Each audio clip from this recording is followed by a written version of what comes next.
नमस्कार, Dane news देख रहे हैं आप और आपके साथ मैं हूं तनु। खबरों की शुरुआत करने से पहले आइए एक नजर डालते हैं आज की सुर्खियां पर। मुजफ्फरपुर में एक लड़की की गला दबाकर हत्या, घर के पीछे मिला शव, इलाके में सनसनी।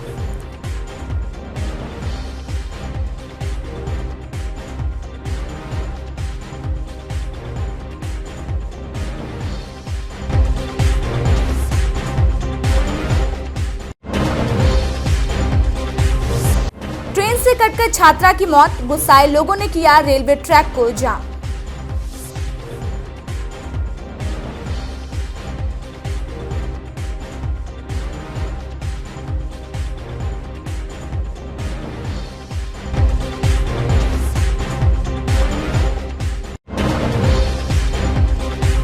और प्रभारी मंत्री मुकेश सहनी ने कहा, यूपी में लड़ेंगे चुनाव, दम है तो रोक ले भाजपा।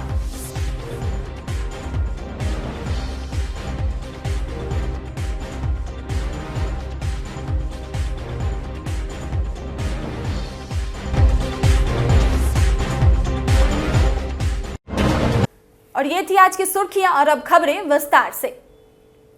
मुजफ्फरपुर में एक लड़की की गला दबाकर हत्या कर दी गई और उसके शव को घर के पीछे फेंक दिया गया।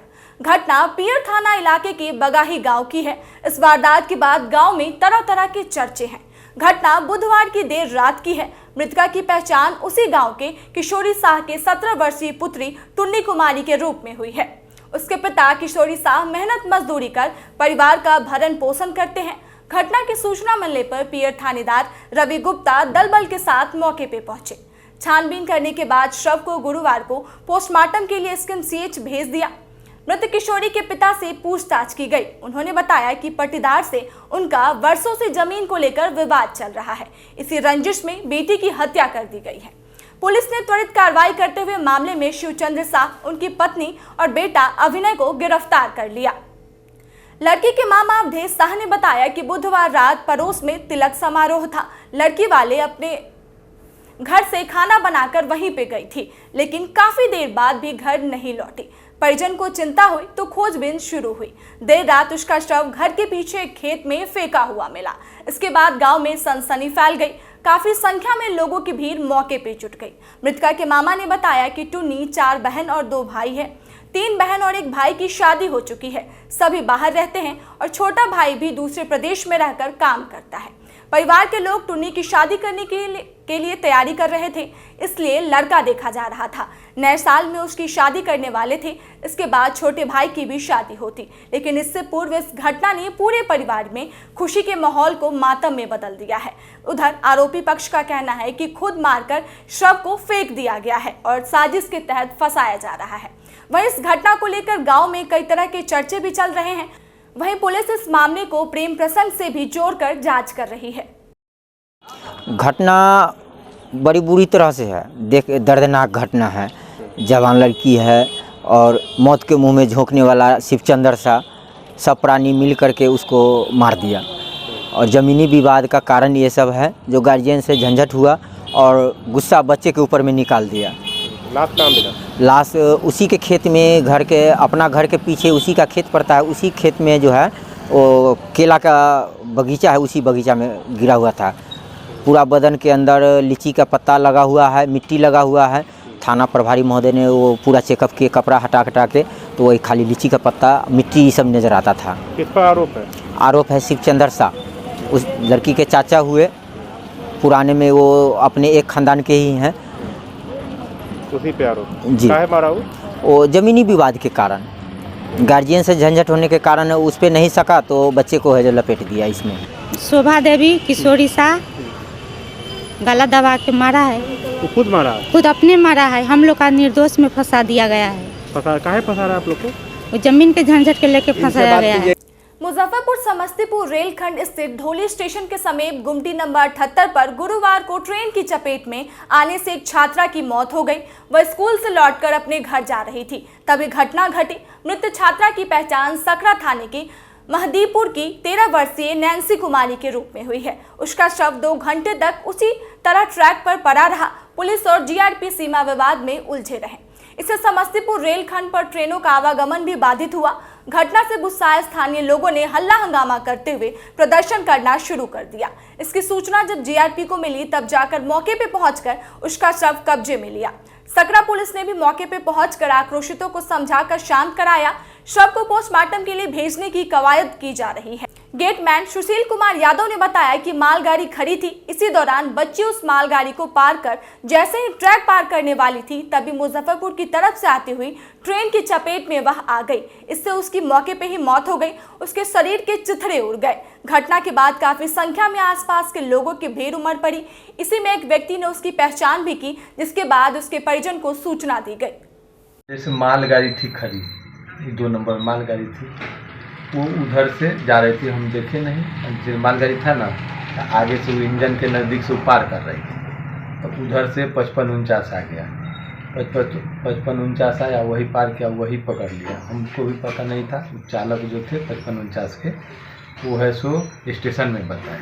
तो स्टेशन से हमको बताया कि ऐसी बात है कि कोई गाड़ी से रन हो गया। हमको तो पता नहीं है। तो 55-49 थी डाउन मालगाड़ी के चालक है, तो बताए हैं जो कोई रन ओवर हो गया।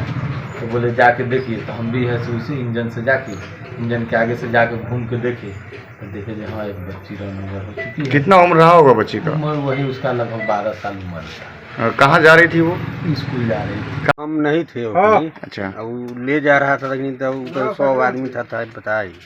ये जानकारी मिली होगी ना कि कहाँ बच्ची है, कि कहाँ जा रही थी, सब कुछ ऐसा? स्कूल। कौन से स्कूल जा रही थी? वो है कथी है नाम, होली मिशन। और कहाँ की लड़की है वो? माती थी। मुजफ्फरपुर सीतामढ़ी बॉर्डर के रूनी सैदपुर के पास गुरुवार की सुबह गैस गोदाम के बाहर खड़ा 10 पहिया वाली गैस लोड ट्रक में अचानक आग लग गई। जब तक आग पे काबू पाया जाता आग भीषण हो गई। 15 गैस सिलेंडर विस्फोट हो गया। ट्रक चालक और खलासी के अलावा गैस गोदाम पर काम करने वाले कर्मी भी मौके से फरार हो गए। मौके पे भगदड़ मच गई। 1 किलोमीटर से अधिक तक सिलेंडर विस्फोट धमाका सुनाई पड़ा। इसकी सूचना सीतामढ़ी और मुजफ्फरपुर पुलिस ने मुजफ्फरपुर सीतामढ़ी NH-77 के रूनी सैदपुर चौक के 2 तरफा 2 किलोमीटर पहले से यातायात को रोक दिया। मौके पर सीतामढ़ी और मुजफ्फरपुर से फायर ब्रिगेड की टीम पहुंची, लेकिन फायर ब्रिगेड के पास बेहतर संसाधन नहीं होने की वजह से दूर से ही रेस्क्यू का काम शुरू किया गया। बताया जाता है कि गोदाम के आगे और पीछे 11 पेट्रोल पंप है। उसके कर्मचारियों को अलर्ट कर दिया गया है। फिलहाल पेट्रोल बिक्री को भी रोक दी गई है। जानकारी होगी NH-77 से सटा गैस गोदाम पर गैस लोड ट्रक खड़ा था। उस पर तकरीबन 1200 से अधिक कॉमर्शियल और non commercial gas cylinder load थे। संभावना जताई जा रही है कि गोदाम पर गैस लेने पहुंचे किसी ग्राहक ने सिगरेट फेंककर ट्रक की ओर फेंक दिया था। इस वजह से ट्रक में आग लगी और भीषण रूप से पकड़ लिया। मामले में अब तक किसी तरह के हताहत होने की सूचना नहीं मिली है। हालांकि शुरू में लगी आग को बुझाने के दौरान चालक और गैस गोदाम कर्मी आंशिक रूप से झुलस गए। घटना के बारे में पता चला कि वो सीतामढ़ी क्षेत्र में पड़ता था और सीतामढ़ी क्षेत्र में था और वो टीना के कराकट लगाकर और वहाँ पर वो गैस के इकट्ठा करके भंडार करके रखता था और उसमें आग लग गई और उसमें सिलेंडर फटने का भी थी पुष्टि हुआ है, लेकिन उसका मालिक और ऑनर वहाँ पर मौजूद नहीं है, फरार है। जब तक वो सब मिलेगा नहीं तब तक उसके बारे में जानकारी नहीं मिलेगा पूर्ण रूप से कि कैसे चला रहा था, क्या कर रहा था। आसपास का घर भी चपेट में लिया है क्या? नहीं, घर चपेट में नहीं है, लेकिन वहाँ एक वेल्डिंग का मशीन रखा था, वेल्डिंग करता था, उसका गैरेज थोड़ा चपेट में आया है। कितना सिलेंडर फटा होगा सर? इसका तो अभी पुष्टि नहीं हुआ है, इसलिए नहीं हुआ है कि कोई वहाँ पर है नहीं। जो ऑनर है वो भागा हुआ है। सर क्या लगता है गैस कहाँ से सब अवैध तरीक़ा से बेच रहा था, क्या लग रहा है? हमको भी संदेह हमको ये समझ में आ रहा है कि वहाँ पर गैस के गोदाम नहीं है और वो गैस के भंडार करके रखता था 30-35 और वहाँ पर लीगल रूप से जो ट्रक में सिलेंडर लादा हुआ था, आखिर वो ट्रक कहाँ से चला और कैसे चला, ट्रक के मालिक के ऑनर जब उनको हम लोग धरेंगे, सीतामढ़ी के फायर ऑफिसर सीतामढ़ी के इलाका में था, वो बुलाएंगे, इसके बाद ही पता चलेगा कि इसका क्या मामला था। मुजफ्फरपुर पुलिस और एसटीएफ ने संयुक्त रूप से छापेमारी कर हार्डकोर नक्सली सुजीत कुमार पासवान को गिरफ्तार कर लिया है। वह मूल रूप से वैशाली जिले के सरैया का रहने वाला है। एसडीपीओ राजेश शर्मा ने बताया कि देर रात गुप्त सूचना मिली थी कि वह जिले के मड़वा पाकर में आया हुआ है। इसी आधार पर एसटीएफ और जिला पुलिस ने संयुक्त रूप से कार्रवाई करते हुए इसे दबोच लिया। एसडीपीओ ने बताया कि उसके खिलाफ 2016 में सरैया थाने में 2 केस दर्ज है, जिसमें वह वांटेड था। उन्होंने कहा कि कंस्ट्रक्शन कंपनी से लेवी मांगने का मामला उस पर दर्ज था, वहीं एक और केस उस पर दर्ज है जिसमें वह अज्ञात था। अनुसंधान के क्रम में उसका नाम सामने आया था। इस दोनों केस में उसकी तलाश की जा रही थी, लेकिन वह घटना के बाद से फरार था। एसटीएफ और जिला पुलिस उसे ट्रेस कर रही थी। इसी दौरान उसका लोकेशन मिला और उसे दबोच लिया गया। सूत्रों की माने तो वह हाल में झारखंड में रहता था। वहां पर वह काफी सक्रियता से संगठन की मजबूती के लिए काम कर रहा था। उसके पास आने का उद्देश्य पुलिस पता करने में जुटी है। पुलिस को आशंका है कि कहीं वह फिर से तो ना जिला में सक्रिय हो रहा था। इसके लिए उसे गहनता से पूछताछ की जा रही है। उसके खिलाफ और कहां केस दर्ज है, इसका डिटेल्स भी खंगाला जा रहा है। इससे संपर्क में और कौन कौन नक्सली है, इसकी भी जांच बारीकी से चल रही है। उसके नेटवर्क का पता किया जा रहा है। ये एक नक्सली गिरफ्तार हुआ है, सुजीत पासवान। ये रहने वाले हैं सदर थाना क्षेत्र हाजीपुर वैशाली के, और इनके विरुद्ध जो है सरैया थाने में कांड दर्ज था 441-16, जिसमें चिमनी भट्ठा उड़ाने का आरोप है। इसमें इनके अलावा कई अन्य जो है नक्सली नामजद अभियुक्त हैं। इसके अतिरिक्त एक 2017 में भी जो है नक्सली पर्चा और मीटिंग ये लोग कर रहे थे नक्सली लोग, जिसमें कि अवैध आग्नेयास्त्र वगैरह बरामद हुआ था। उसमें भी ये जो है अभियुक्त हैं। दो कांडों में जो है ये पकड़े गए हैं, और अभी फिलहाल जो है चिमनी भट्टा वाले केस में इन्हें। मुजफ्फरपुर में एक युवक ने अपने दोस्त के संगत में रहकर अपराधी बन गया और वह हाईवे पर अब हथियार का भय दिखाकर राहगीरों से बाइक और मोबाइल लूटना शुरू कर दिया। इसकी भनक पुलिस को लगी, तब जाकर कथैया पुलिस ने जाल बिछाकर शातिर युवक मोतीपुर के महबल निवासी सोनू कुमार को गिरफ्तार कर लिया। सोनू से जब सख्ती से पूछताछ की गई तो कई खुलासे हुए। पुलिस की पूछताछ में सोनू ने बताया कि कथैया का रहने वाला उसका दोस्त विभूति पासवान के साथ वो रहता था। उसी की संगत में आकर आपराधिक घटना को अंजाम देना शुरू कर दिया। पुलिस ने उसके पास से लूटी हुई बाइक और मोबाइल फोन भी बरामद किया है। फिलहाल पूछताछ के बाद उसे जेल भेज दिया गया है। यह कथैया थाना अंतर्गत ये मोटरसाइकिल अपना यूज करके ब्लू रंग के अपाचे से लूट किया था, जिसमें विभूति पासवान मोस्ट वांटेड क्रिमिनल है, उसी के संगत में ये चल गया था। और इसके पास मोबाइल रिकवर हुआ लूट का। क्या वो नक्सली वगैरह था क्या? ना, नक्सली नहीं है, क्रिमिनल के साथ रहते क्रिमिनल बन गए। बरामद वगैरह भी लूट का मोबाइल बरामद हुआ। जेल भेजा जा रहा? जेल भेजा जा रहा।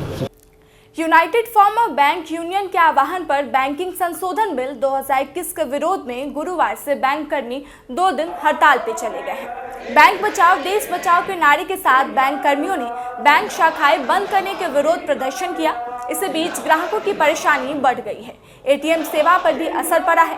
वहीं बैंक एसोसिएशन के सदस्यों का कहना है कि बैंकों का निजीकरण आर्थिक अपराध है। सरकार पूंजीपतियों के खराब ऋण को कानूनी जमा पहनाकर जनता की गाढ़ी कमाई को आर्थिक अपराधियों के हाथों से बेचना चाहती है।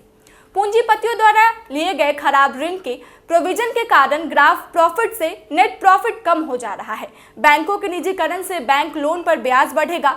किसानों, गरीबों और बेरोजगारों को ऋण नहीं मिलेगा। देश में फिर से ब्याजी प्रथा बढ़ेगी। जनता की कमाई का उपयोग पूंजीपति करेंगे एवं देश में बेरोजगारी बढ़ेगी। निजीकरण गरीब जनता के विरोधी एवं पूंजीपतियों के लिए कल्याणकारी है। यूनाइटेड फोरम बैंक यूनियंस के आह्वान पर बैंकिंग लॉज अमेंडमेंट बिल 2021 जो सरकार के द्वारा संसद के शीतकालीन सत्र में प्रस्तावित है, उसके विरोध में हम लोग यह 2 दिवसीय हड़ताल पर सारे बैंक कर्मी, देश के 10 लाख बैंक कर्मचारी अधिकारी हड़ताल पर हैं। और हम सरकार को यह आगाह करना चाहते हैं कि अगर आपने यह जो है सो संसद के शीतकालीन सत्र में प्राइवेटाइजेशन बिल को लाया तो बैंक कर्मी अनिश्चितकालीन हड़ताल पर जाने को बाध्य होंगे, जिसकी जिम्मेदारी भारत सरकार की होगी। बैंकिंग लॉज अमेंडमेंट बिल 2021 जो शीतकालीन सत्र में संसद में पेश किया जाना है, हम उसका विरोध करते हैं। और आज के डेट में जो 12 राष्ट्रीयकृत बैंक हैं, 10 लाख से ज़्यादा कर्मचारी पूरे राष्ट्र भर में, ये जो जनता की गाढ़ी कमाई को निजी कॉरपोरेट वर्ग के जो पूंजीपति हैं उनके हाथ में बेचने की जो साजिश चल रही है, देश फिर से आर्थिक गुलामी के दौर में चला जाएगा। हम देश हित में भारतीय फौज के बाद सबसे ज़्यादा समर्पित देश के लिए, देश की जनता के लिए अपना ये हड़ताल कर रहे हैं। राष्ट्रहित में ये हड़ताल है। बैंकर्स लोग ये 2 दिवसीय हड़ताल, कोई अपने वेतन वृद्धि या इनका अपना कोई मांग नहीं है। ये जनता के हित के लिए, देश बचाने के लिए ये लड़ाई लड़ रहे हैं। ये आज का 2 दिन का हड़ताल, 2 दिन तक सारी बैंक सेवाएं बंद रहेगी। सारी बैंक सेवाएं बंद रहेंगी पूरे देश भर में। गुरुवार को जिले के प्रभारी मंत्री सह पशु एवं मत्स्य संसाधन विभाग के मंत्री मुकेश सहनी के द्वारा समाहरणालय सभागार में स्मार्ट सिटी प्रोजेक्ट और जल जमाव के साथ ही 7 निश्चय से संबंधित योजनाओं को लेकर समीक्षा बैठक की गई। बैठक के उपरांत प्रभारी मंत्री मुकेश सहनी ने बताया कि संबंधित विभागों को स्मार्ट सिटी परियोजनाओं के कार्यों में तेजी लाने के साथ जिले में गंदे पानी और जल जमाव की समस्या से निजात दिलाने के लिए 3 STP का निर्माण जल्द ही जल्द कराने का निर्देश दिया गया है।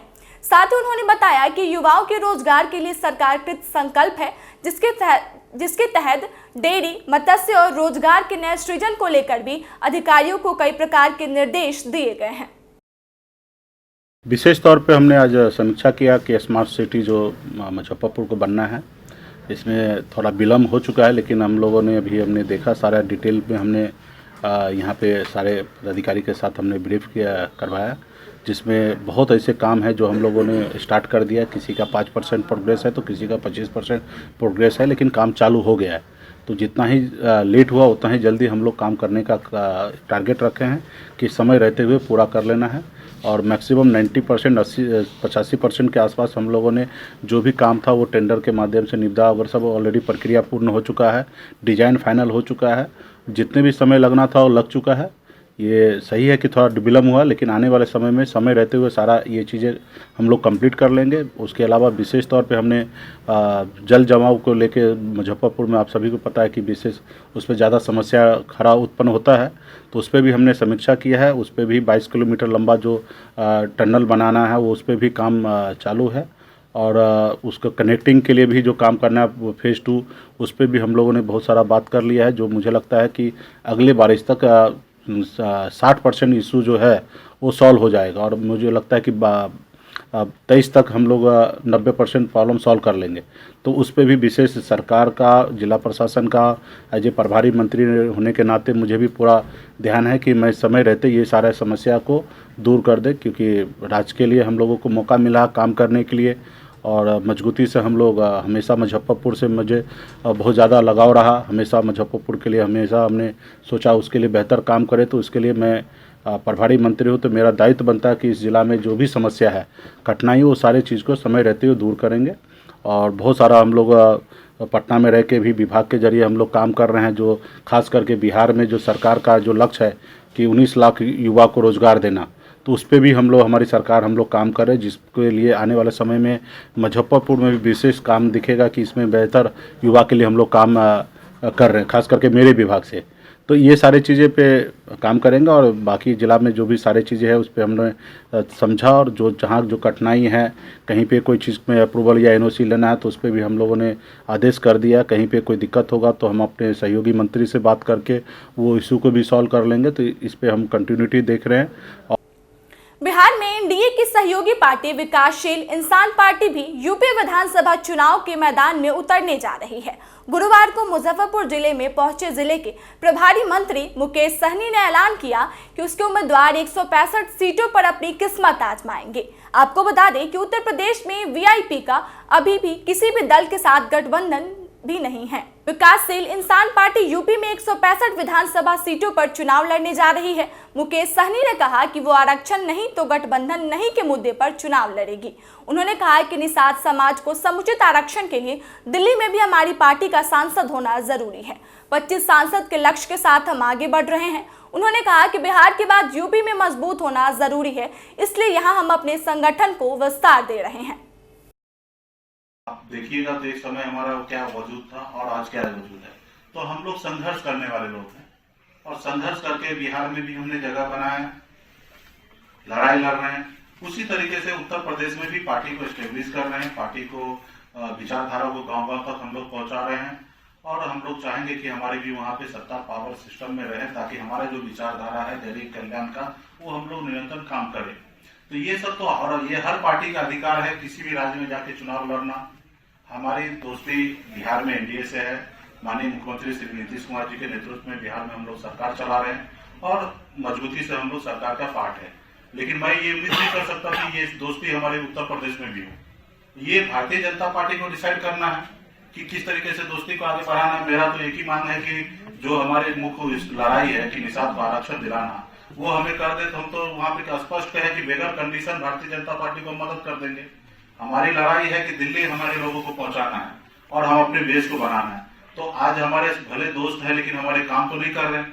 आज हमारे समाज को बंगाल में, दिल्ली में आरक्षण मिल रहा है लेकिन बिहार, झारखंड या उत्तर प्रदेश में नहीं मिल रहा है। तो इसके लिए हम लोग लड़ाई लड़ा। मुझे पता है कि हमने बिहार में रोड पे बहुत उतरा, अनशन में बैठा, लाठी खाया, डंडा खाया, उससे काम नहीं हुआ। लेकिन जब मैं सिस्टम पे आ गया हूँ तो बहुत काम हो रहा है। जो काम आज मछुआरा के लिए मैं लड़ाई लड़ रहा था, 7 दिन तक अनशन में बैठा था, वो काम आज मैं विभाग में मंत्री बन के मैं काम कर रहा हूँ। तो मुझे पता है कि सिस्टम पे आने से सारा काम होता है। तो मैं सिस्टम में आने के लिए मैं वहाँ पे संघर्ष कर रहा हूँ और मजबूती से मुझे पूरा उम्मीद है कि उत्तर प्रदेश जिस तरीके से बिहार में हम लोग लड़ाई लड़के एक अच्छे मुकाम पे पहुंचे, वैसे बिहार उत्तर प्रदेश में भी पहुंचेंगे। और जाहिर सी बात है, हम अपना अच्छा काम करने के लिए जाएंगे तो किसी न किसी को नुकसान होगा।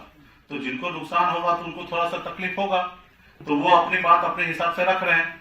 लेकिन कुल मिला के यही है कि एनडीए में हम लोग बिहार में हैं, उत्तर प्रदेश में हम अपनी पार्टी विस्तार कर रहे हैं। आने वाले समय में झारखंड में करेंगे, उड़ीसा में करेंगे, बंगाल में करेंगे। 5 राज्य में हमारा लक्ष्य है कि आने वाले 24 तक हम लोग पार्टी मजबूत करें। 150 लोकसभा सीट पर हम तैयारी करें, जो आने वाले समय 2024 में 10-15 सांसद दिल्ली पहुंचाए और वहीं से कानून बनता है, वहीं से सारे चीजें बनता है। क्योंकि जो हमारी जो आरक्षण की लड़ाई है SC/ST, वो दिल्ली से ही पूरा होना है। मुजफ्फरपुर में एक युवक का तमंचे पर डिस्को और हर्ष फायरिंग करने का एक वीडियो सोशल मीडिया पर तेजी से वायरल हो रहा है। सोशल मीडिया पर वायरल वीडियो में दिख रहा है सफेद शर्ट पहने इस युवक का काला कारनामा दिखाई दे रहा है, जिसमें वो हाथ में तमंचा लेकर डांस कर रहा है। सोशल मीडिया पर वायरल ये वीडियो किसी पार्टी का लग रहा है, जहां डांस के दौरान 3 से 4 युवक भी दिख रहा है। सोशल मीडिया पर वायरल इस वीडियो को पारू थाना क्षेत्र के ब्रह्मपुरा गांव का बताया जा रहा है। वहीं पारू थाना प्रभारी ने बताया कि वायरल वीडियो उन्हें भी मिला है, जिसकी जांच की जा रही है। वायरल वीडियो में दिखाई दे रहा शख्स नवनिर्वाचित वार्ड सदस्य का पति बताया जा रहा है। आपको बता दें कि कुछ दिन पहले ही अहियापुर थाना क्षेत्र में एक मुखिया के पति का वीडियो तेजी से वायरल हो रहा था, पर पुलिस द्वारा हर्ष फायरिंग के मामले में कोई कार्रवाई नहीं की गई। इस प्रकार के मामले को लगन के समय काफी तेजी दिखने को मिल रहा है। वैसे इस वायरल वीडियो की पुष्टि डे न्यूज़ नहीं करता है। बिहार में बसों की किराए की नई दर लागू कर दी गई है। परिवहन विभाग ने 3 साल के बाद बसों की नई दर तय की है। विभाग सचिव संजय कुमार अग्रवाल की ओर से जारी अधिसूचना के अनुसार नई दर से संबंधित क्षेत्रीय परिवहन पदाधिकारी 15 दिनों में बसों के बेसिक किराए और प्रति किलोमीटर के अनुसार से नया किराया तय करेगा। पेट्रोलियम पदार्थों की कीमतों में वृद्धि और मेंटेनेंस चार्ज बढ़ जाने के बाद बस संचालकों की ओर से लगातार किराए में वृद्धि की मांग की जा रही थी। किराए में वृद्धि के लिए विभाग ने पिछले महीने ही प्रारूप जारी किया था। आम लोगों से सुझाव व आपत्ति मांगे गए थे, लेकिन 1 महीने के भीतर न तो कोई सुझाव मिले और न ही किसी ने आपत्ति प्रकट की। इसे देखते हुए विभाग ने 6 अक्टूबर 2018 को पारित आदेश को संशोधित करते हुए बिहार में बसों का नया किराया तय कर दिया। क्षेत्रीय प्रबंधक आशीष कुमार ने बताया कि बसों के शुरू होने से लेकर यात्रा की समाप्ति वाले स्थल का किराया राज्य और क्षेत्रीय परिवहन पदाधिकारी द्वारा तय किया जाएगा। यात्री भाड़े में अभी हम लोगों ने 18 से 20% की लगभग वृद्धि की गई है। सर कितने साल के बाद सर ये वृद्धि हुई है? वृद्धि लगभग 2 सालों बाद की गई। कहाँ के लिए सर कितने की वृद्धि हुई? सभी जितने भी भाड़े जो भी ली जा रही थी उसमें 18 से 20% लगभग वृद्धि की गई। बढ़ते पेट्रोल डीजल की कीमतों का डीजल लुब्रिकेंट्स और स्पेयर पार्ट्स का एकाएक जो है काफ़ी मूल्य में वृद्धि हुआ है, उन सबको देखते हुए ही यात्री भाड़े में वृद्धि की गई है। बांग्लादेश निर्माण की 50वीं वर्षगांठ बांग्लादेश मुक्ति युद्ध 1971 विजय दिवस के वर्ष के अवसर पर तिलक मैदान स्थित जिला कांग्रेस कमेटी के कार्यालय में सेना में रहे सेवानिवृत्त पूर्व सैनिक का सम्मान जिलाध्यक्ष अरविंद कुमार मुकुल के द्वारा सूद की माला पहनाकर किया गया। इस अवसर पर सैनिकों ने अपने अपने अनुभव भी लोगों के बीच रखे। बांग्लादेश मुक्ति युद्ध 1971 विजय दिवस वर्ष पर जिला कांग्रेस कमेटी अध्यक्ष ने कहा कि हमारे देश के अदम्य साहसी एवं गौरवशाली सेना के प्रयासों से बांग्लादेश मुक्ति युद्ध में भारत की विजय हुई। विजय दिवस के दिन 93,000 पाकिस्तानी सैनिकों ने हमारी भारतीय सेना के सामने समर्पण किया था। मात्र 3 दिनों में ही पाकिस्तानी सेना ने भारतीय सेना के अदम्य साहस के सामने अपने घुटने टेक दिए थे। पाकिस्तान को करारी हार का सामना करना पड़ा था। तत्कालीन प्रधानमंत्री इंदिरा गांधी ने निर्णय एवं राजनीतिक इच्छा शक्ति से बांग्लादेश मुक्ति युद्ध में भारत को विजय मिली थी। 16/12/2021 को बांग्लादेश मुक्ति संग्राम 50वीं वर्षगांठ स्वर्ण जयंती आज तिलक मैदान कांग्रेस कार्यालय में आयोजित की गई है। आज सभी लोग हम लोग जो है आज महान वीर सपूत को श्रद्धांजलि अर्पित किए हैं और जो सेना है उनको सम्मान किए हैं कि भाई तत्कालीन प्रधानमंत्री श्रीमती इंदिरा गांधी जी के नेतृत्व में पाकिस्तान पर हमला करके संग्राम हम लोग जीते, उसमें जो सेना शहीद हुए हैं उनको श्रद्धांजलि अर्पित की है। इंदिरा जी जो दूरदृष्टि, पक्का इरादा और आज़ादी के कम समय के बाद विदेशी ताकत जिस तरह से साजिश हिंदुस्तान के खिलाफ रची थी उसका चकनाचूर करते हुए आज फतेह हासिल करके और 96,000 सेना को सरेंडर कराकर बांग्लादेश को आज़ाद कराया गया। यह श्रेय श्रीमती इंदिरा गांधी जी और उस समय कांग्रेस की सरकार थी वो जाता है। आज 50वीं वर्षगांठ पर तमाम सैनिकों को हम लोग श्रद्धांजलि दिए हैं और जो इंदिरा जी का जो कार्य था उसको सराहा गया है हमारे कांग्रेस पदाधिकारियों के द्वारा, कांग्रेस कार्यकर्ताओं के द्वारा। जॉर्ज समिति पार्क के गेट निर्माण के लिए सदर अस्पताल रोड के दुकानदारों को हटाए जाने की सूचना से नाराज सभी दुकानदारों ने गुरुवार को अपनी दुकानें बंद कर सांकेतिक विरोध जताया। इसके बाद सभी दुकानदार एकजुट होकर जिलाधिकारी को ज्ञापन सौंप जॉर्ज समिति पार्क का मुख्य गेट पहले की ही तरह नगर आयुक्त आवास की तरफ से ही शुरू कराने की मांग की। जिलाधिकारी के नहीं रहने पर सभी दुकानदारों ने कल उन्हें ज्ञापन सौंपने का निर्णय लिया। दुकानदारों का कहना है कि आज़ादी के बाद से ही उनके द्वारा सदर अस्पताल रोड में दुकान चलाकर अपने और अपने परिवार का पेट पालन किया जा रहा है। एकाएक उनसे उनका दुकान और रोजगार छीना जा रहा है जो बर्दाश्त नहीं किया जाएगा। समस्या यह है कि हम लोग के दादा, पिताजी, उसके बाद हम लोग जिस दुकान से रोजी रोटी चलते आया है, आज हम लोग पल बढ़ के इतना बड़ा जो हुए हैं उस पर नगर आयुक्त का बुरा नज़र पड़ गया है, जिसके कारण हम लोग को चाहते हैं कि वहाँ से हम उनको उखाड़ दें, है ना। लेकिन यह वो नहीं जान रहे हैं कि इस तरह के समस्या करने से लगभग 400 परिवार जो है वो बेघर हो जाएगा। वह कहाँ जाएगा, इसका जवाबदेही उनको लेनी पड़ेगी। आज रोज़ पत्राचार हो रहा है कि वह 52 दुकान हटेगा। आखिर सिटी पार्क में जो रास्ता पहले से उपस्थित है वह क्यों असुरक्षित हो गया? क्या उसके बगल में आतंकवादी, चोर, उचक्का बसते हैं? क्या उनको शहर पर कमांड नहीं है, जिसके कारण आज इधर से उसी रास्ते में तो नगर आयुक्त का भी मकान है, फिर भी वह असुरक्षित किस हिसाब से हो गया? लेकिन हम लोग को दुकान तोड़ करके, हम लोग को बेघर करके वो आखिर उधर से गेट काहे बनाना चाह रहे हैं? इसके पीछे उनका क्या मानसिकता है? इसको लेके क्या रणनीति है? हम लोग का रणनीति यही है कि आज हम लोग शांतिपूर्वक दुकान बंद करके डीएम साहब से मिलने आए हैं और लेकिन उनसे हमारी मुलाकात नहीं हो पाई है। अगले दिन हम लोग फिर मिलेंगे। अगर उचित कार्रवाई और ठोस आश्वासन अगर हम लोग को नहीं मिलेगा तो हम लोग अनशन पर बैठेंगे। समस्या सबसे बड़ी बात है कि हम लोग पिछले विगत 30-35 वर्षों से खास महल के आदेशानुसार पूरा पैसा खास महल को जमा करते हुए आज तक चले आ रहे हैं। यहाँ तक कि जब सिटी पार्क 5 साल पहले आनंद किशोर कलेक्टर ने जब बनवाया तो पूरी कागज़ का सत्यापन करने के बाद उसके पीछे से 52 दुकान के पीछे अपना बाउंड्री भी बना लिया। आज तक कभी कोई समस्या नहीं, जिसकी पूरी डीएसएलआर ऑफिस की रिकॉर्ड है। यहाँ तक कि राष्ट्रपति के कैसे ही दर्ज ओरिजिनल जिन लोग के नाम से डीड पेपर है वो भी है, फिर भी एक अकस्मात जो नए आए हैं आयुक्त, क्या जिन लोगों के नाम से डीड बनी हुई है उन्हीं लोगों की वहाँ पे दुकान है? हाँ, उन्हीं लोग हैं, वो वंशज के साथ है, परिवार के बीच है। और लगातार जो यहाँ से हम लोग को रसीद करता है कंटिन्यू सारे दुकान का, उस गारंटी के साथ कोई भी अनावश्यक अनलीगल नहीं है। गुरुवार को बिहार विचार मंच, श्री नवयुवक समिति ट्रस्ट एवं नागरिक मोर्चा के तत्वाधान में शहीद खुदीराम बोस पर प्रभुचंद्र चाकी स्मारक स्थल पर युद्ध में वीर गति को प्राप्त हुए सभी अमर जवानों को श्रद्धांजलि अर्पित की गई। सभी वीरों को वीरता, राष्ट्रीय भक्ति, त्याग और बलिदान पर राष्ट्र को गर्व है। आज राष्ट्र उनके वीरता और शहादत को सत सत नमन कर रहा है। मौके पर मोर्चा के महासचिव मोहन प्रसाद सिन्हा, डॉक्टर तारन राय, आशा सिन्हा सहित अनेक लोग शामिल रहे। आज की खबरों का सिलसिला यही होता है समाप्त। कल फिर मिलेंगे कुछ नई और ताजा खबरों के साथ। तब तक के लिए दीजिए डेन न्यूज परिवार को इजाजत। नमस्कार।